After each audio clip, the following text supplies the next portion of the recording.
বাগদায় Trinamool BJP সংঘর্ষ, জখম BJP member সহ উভয় পক্ষের কয়েকজন। বিজেপির জেলা সভাপতিকে ধাক্কাধাক্কি, জখম পুলিশ কর্মী। মারধর করে ওই ওখানকার যারা তৃণমূলের চোর ডাকাত ক্রিমিনাল আছে সেই ক্রিমিনাল, তারপরে তারা ভোট দিতে পারেনি, বুথ দখল করতে পারেনি।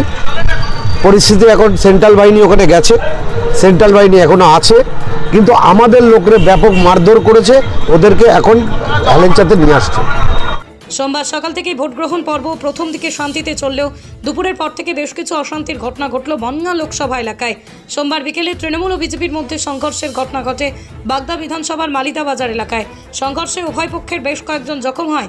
তাদের মধ্যে বিজেপির 4 জনকে এবং তৃণমূলের 3 জনকে বাগদা ব্লক গ্রামীণ হাসপাতালে ভর্তি করা হয়। জখমদের মধ্যে রয়েছেন বিজেপির এক পঞ্চায়েত সদস্য, তার নাম সনাতন দাস। এক প্রতিবন্ধী ব্যক্তি ট্রাইসাইকেলে করে এসে মালিদা হাই স্কুলে ভোট দেন। অভিযোগ, শামসুর কেন তৃণমূলকে ভোট দিয়েছে এই প্রশ্ন তুলে বিজেপির লোকজন তাকে মারধর করে। তৃণমূলের কর্মীরা তার প্রতিবাদ করলে মারপিট বেঁধে যায়। জখমদের বাগদা হাসপাতালে দেখতে আসেন বাগদা তৃণমূল নেতা পরিতোষ সাহা এবং বিজেপির বনগাঁ জেলা সভাপতি দেবদাস মণ্ডল। হাসপাতাল চত্বরে দুপক্ষের মধ্যে গোলমাল বেঁধে যায়। গোলমাল ঠেকাতে গিয়ে জখম হয়েছেন এক পুলিশ কর্মী।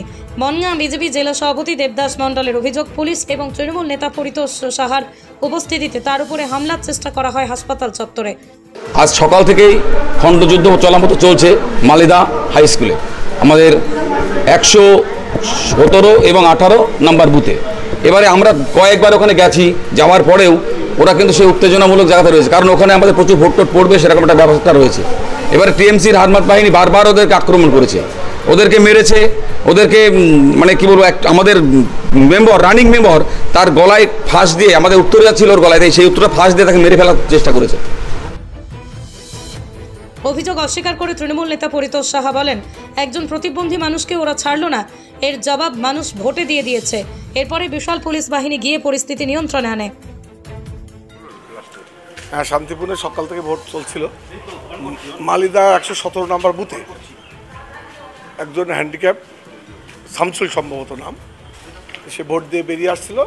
ওখানকার বিজেপির কয়েকজন ক্যাডার তারা জিজ্ঞাসা করেছিল কিসে ভোট দিয়েছিস বলে তাকে বেদাম মার মেরেছে।